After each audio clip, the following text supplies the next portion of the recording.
প্রতিদিনটাই যায় একই রকম। আজকে সকাল সকাল উঠেই তার হাতে চিরকুট ধরাই দিলাম। আম্মুর স্টাইলে আজকে ভুড়ি রান্না করলাম। সেকেন্ডের মধ্যে একদম শ্বশুরবাড়ি স্টাইলে পান্তা ভাত তৈরি করে ফেললাম। আসসালামু আলাইকুম এভরিওয়ান, নতুন একটা ব্লগ দেখার জন্য সবাইকে ওয়েলকাম। আজকে ব্লগে সকাল থেকে উঠে কি করলাম সেটাই আপনাদের সাথে শেয়ার করব। ঘুম থেকে উঠতে না উঠতেই দেখি বাইরে বৃষ্টি হচ্ছে, একদম ঝিরঝির করে। এই বৃষ্টি একদমই থামবে না দেখে মনে হচ্ছে। আর এই ওয়েদার যে আমার এত ভালো লাগে, বাইরে বাতাস, মেঘ, বৃষ্টি একটু একটু করে। বারান্দাতে এসে দাঁড়াতে আমার জামা কাপড়ের দিকে চোখ পড়ে গেল। এখানে তো এসে দেখি আমার জামা কাপড়ের 12টাও বেজে গেছে, সবকিছু একটু একটু ভিজে গেছে। তো তাড়াহুড়া করে সবকিছু গুছিয়েও ফেললাম। তারপর এখানে দাঁড়িয়ে দাঁড়িয়ে একটু ওয়েদার দেখতেছিলাম। এর মধ্যে আমার আনাবিয়াও উঠে পড়ছে, তো ওকে একটু পেয়ে একটু আদর করে দিলাম। সে ঘুম থেকে উঠে আমার কাছেই চলে আসছে। একদম প্রতিদিনের সকালটাই শুরু হয় একইভাবে। তো আজকে ভাবলাম নতুন কিছু করা যাক। রুমের ভিতরে ঢুকেই মনে হলো খাতা লাগবে, আমার খাতার পেজ লাগবে। তো খাতা খুঁজেই পাচ্ছিলাম না, পড়ালেখা বাদ হয়ে গেছে বলে কি খাতাও নাই, এরকমটাই হয়েছে। সাদা কোনো পেজই খুঁজে পাচ্ছিলাম না, তারপর পেলাম। তারপর মনে হলো যে আজকে সকালের নাস্তাটা দুইটা অপশন দিব সজলকে। তো এর মধ্যে যেটা সে চুজ করবে সেটাই আজকে তাকে বানিয়ে দিব। তো এখানে আমি একটাতে লিখেছি যে পরোটা, আর একটাতে লিখেছি পান্তা ভাত।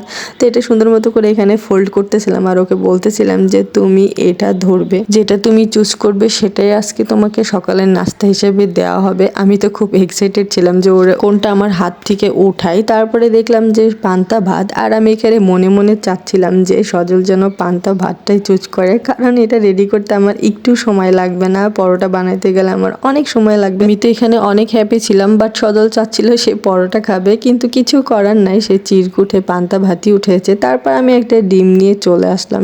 পান্তা ভাত হয়ে বেস্ট হয়েছে, কারণ 1 মিনিটেই পান্তা ভাত রেডি করে ফেলবো। বা ফ্রিজে গরম ভাত, মানে রাতের গরম ভাত ছিল, সেটাই আমি এখন পান্তা ভাত করে দেবো। তাছাড়া পান্তা ভাত তো আমি করি নাই, সো পানি দিয়ে পান্তা ভাত করে দেবো।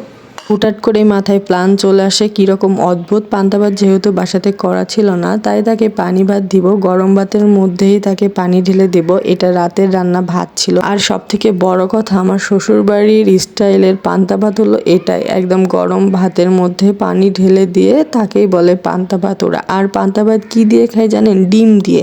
আমরা তো অনেক তরকারি দিয়ে খেতে পছন্দ করি, বা রাতে ভাতটাকে ভিজাই রাখি পানি দিয়ে, বাট এখানে ওই রকম না। রাতের ভাতে ওরা জাস্ট পানি ঢেলে পান্তা ভাত করে খায়। দূরে বিয়ে না হলে আসলে বুঝতাম না, এক এক এলাকার খাবার দাবারের ধরনই এক এক রকম। যে তাকে আমি এখন রাতের রান্না ভাতে একটু পানি ঢেলে দিলাম, তারপর ওপরে একটু লবণও ছিটিয়ে দিলাম, দেন ডিম ভাজা একদম রেডি তার কাছে নিয়ে গেলাম। নাও তোমার পান্তা ভাত। আর এই পান্তা ভাত খেতে আমার ভীষণ ভালো লাগে। ঘুম থেকে উঠেই সকাল সকাল আম্মুর হাতের পান্তা ভাত খেতাম। এখন আমার বাড়িতে গেলে পান্তা ভাতই খাওয়া হয় সকাল সকাল, একদম ঘুম থেকে উঠেই। তারপর দুপুরে রান্না বাড়ার কাজে আমি বিজি হয়ে গেলাম। আজকে ভাবলাম যে গরুর ভুড়ি রান্না করব। কুরবানি ঈদ তো চলেই গেছে, কিন্তু মাংস ভুড়ি সবকিছুই আছে, এখন সবকিছুই আস্তে আস্তে খাইতে হবে। আজকে ভাবতেছিলাম যে ভুড়ি রান্না করব, কারণ ভুড়ি খেতে ভীষণ মন চাচ্ছিল। আমার মতো করে একদম ভুড়ি রান্না করব, একদম ভাজা ভাজা করে। এটা খেতে এত ভালো লাগে। এখানে আমার শাশুড়ি ঝোল ঝোল করে একটু রান্না করে, তো এটা আমার অত পছন্দ না, বাট আমাদের বাড়িতে একটু ভাজা ভাজা করে ওটা খুবই ভালো লাগে। আর সজল তো আগে ভুড়িই খেত না, কিন্তু আমাদের বাড়িতে যে আমার আম্মুর হাতে ভুড়ি খাওয়ার পর থেকে তার ভুড়িও অনেক ভীষণ পছন্দ। তো সেটাই বলছে আজকে একদম আম্মুর মতো করেই রান্না করতে, তো সেটাই করতেছিলাম একদম ভাজা ভাজা করে। যাই হোক, আজকের ব্লগ এখানেই শেষ করলাম। সবাই ভালো থাকবেন, সুস্থ থাকবেন, আল্লাহ হাফিজ।